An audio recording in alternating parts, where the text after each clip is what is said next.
आपल्या आटपाडी शहरामध्ये घेऊन येत आहे गोल्डन डेव्हलपर्स। निसर्गरम्य वातावरणामध्ये आणि सर्व सोयी सुविधांयुक्त प्लॉटिंग, 18 फुटी मुख्य डांबरी रस्ता, पिण्याच्या पाण्याची मुख्य पाईपलाईन, MSCB ची सर्व्हिस लाईट, संपूर्ण प्रोजेक्टला सुरक्षा तार कंपाऊंड। गोल्डन डेव्हलपर्स, हक्काचे छत देणारी माणसं। आजच बुकिंग करा, मोजकेच प्लॉट शिल्लक। संपर्कासाठी पत्ता आहे आटपाडी बायपास रोड, मुख्य तळ्याकडे जाण्याचा मार्ग, आटपाडी। सन्माननीय पोपट शेठ चव्हाण, 92 57 91 71 77। सन्माननीय राजेश शेठ चव्हाण, शिवशक्ती ज्वेलर्स, आटपाडी। संपर्क क्रमांक आहे 95 77 71 17 11। सन्माननीय मनोज पंच मरगळे, संपर्क क्रमांक आहे 92 84 12 20 04। आज संपर्क करा, गोल्डन डेव्हलपर्स, आटपाडी। हक्काचे छत देणारी माणसं, गोल्डन डेव्हलपर्स, आटपाडी। नमस्कार, मी पल्लवी, तुम्ही पाहताय गलाई समाचार न्यूज चॅनल। गलाई समाचार न्यूज चॅनलच्या बातमीपत्रात आपल्या सगळ्यांचं मनपूर्वक आणि सहर्ष असं स्वागत। गलाई समाचार न्यूज चॅनलला आजच लाईक करा, शेअर करा आणि सबस्क्राइब करा। आज आटपाडी येथे नुजुम TVS शोरूमचा भव्य दिव्य उद्घाटन सोहळा संपन्न झाला। या सोहळ्याच्या प्रसंगी अनेक दिग्गज मान्यवर उपस्थित होते। नुजुम रिअल इस्टेट आटपाडीचे सर्वेसर्वा सन्मान्य फिरोज भाई मुलानी यांनी आटपाडीमध्ये bypass road, Ramratna market, Reliance mall समोर आटपाडी येथे नुजुम TVS शोरूम या नवीन TVS शोरूमचा भव्य असा उद्घाटन सोहळा आयोजित केला होता। या सोहळ्यासाठी सांगली जिल्हा परिषदेचे माजी समाज कल्याण सभापती ब्रह्मानंद पडळकर साहेब, कृषी उत्पन्न बाजार समिती आटपाडीचे सभापती सन्मान्य पैलवान संतोष भाऊ पुजारी, सांगली जिल्हा भारतीय जनता पार्टी युवा मोर्चा जिल्हाध्यक्ष सन्मान्य अनिल शेठ पाटील, सन्मान्य विजयजी देवकर, सन्मान्य दत्तात्रयजी पाटील, सन्मान्य विनायक काका पाटील अशा अनेक सामाजिक, सांस्कृतिक, राजकीय क्षेत्रातील मान्यवरांनी उद्घाटन सोहळ्याच्या प्रसंगी सन्मान्य फिरोजभाई मुलानी यांना शुभेच्छा दिल्या। या सोहळ्यासाठी फिरोजभाई मुलानी यांचे सर्व नातेवाईक, पाहुणे मंडळी देखील उपस्थित होती। वाहनांची वाढती संख्या लक्षात घेऊन फिरोजभाई मुलानी यांनी TVS शोरूमचा हा अतिशय उत्कृष्ट असा उद्घाटन सोहळा या ठिकाणी आयोजित केला आणि या आयोजित केलेल्या उद्घाटन सोहळ्याच्या निमित्तानं अनेक मान्यवरांनी त्यांना शुभेच्छासुद्धा दिल्या। या सर्व सोहळ्याप्रसंगी सूत्रसंचलन करणारे निवेदक प्रशांत माळी हे होते। अतिशय शानदार हा सोहळा या ठिकाणी संपन्न झाला।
खऱ्या अर्थानं या आजच्या शोरूमच्या उद्घाटनासाठी उपस्थित असणारे समाज कल्याणचे माजी सभापती ब्रह्मशेठ पडळकर, त्याचबरोबर अमित शेठ, त्याचबरोबर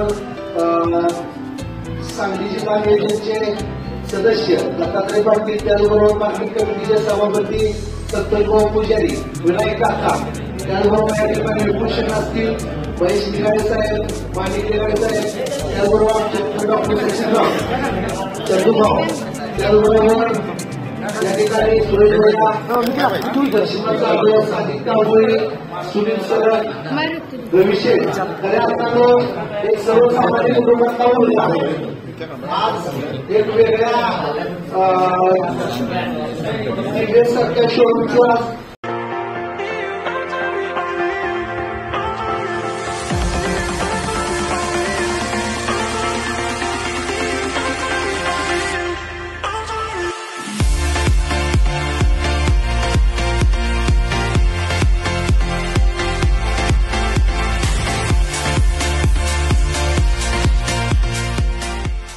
जत आउटलेट, जत सांगली रोड, जत. तसेच आपल्याकडे ट्रू व्हॅल्यू, मारुती और नॉन मारुती सेल्स आणि परचेसची facility Meera housing society, Madhavnagar road, Sangli इथे उपलब्ध आहे.